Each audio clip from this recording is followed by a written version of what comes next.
If you've ever had a problem with metal tubes busting and then drying out, here's a solution for you. That's what happened with this red paint.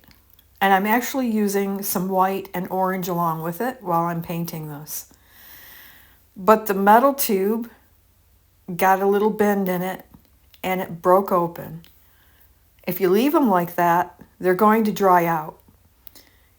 Sometimes I'll get some duct tape and wrap on them.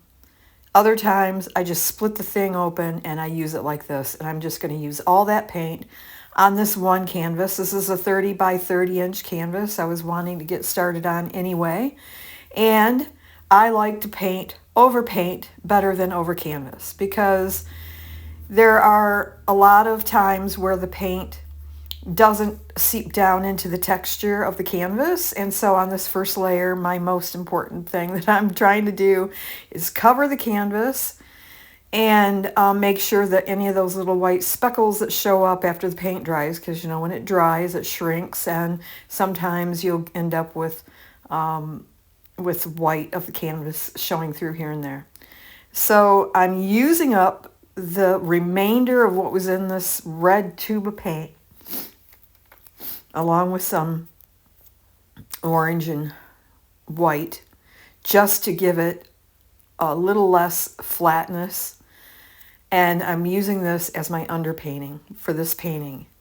And this is just one way you can try to troubleshoot when you're working with acrylics.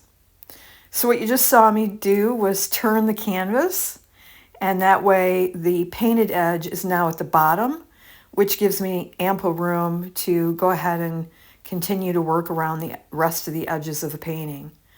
I've also added a bit more of the white paint. You could see that in this corner.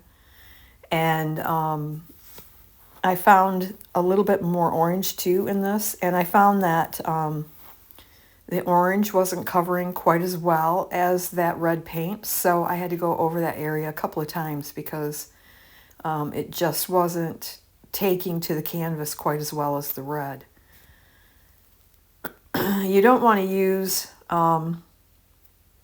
these kind of paints like this red, this with the hole in the tube. You don't want to use that a week, 2 weeks later, because that paint's going to dry right inside that tube. So this is a solution for you. Just go ahead and use it as a underpainting. And if it's not going to make it, like this red wouldn't have made it across this entire canvas, I just added a couple other colors to it to help it spread and make it all the way across the painting. Once I get up into this corner, you'll see me start to just randomly put brush strokes around the canvas.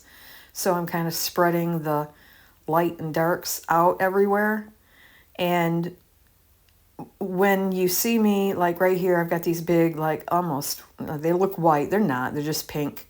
But they're a little bit too light in value for what I'm going to create over the top of that. So I went back with a little more of that orange. And now I'm just looking like, where are those areas where the paint didn't actually get into all those little crevices of the texture of the canvas.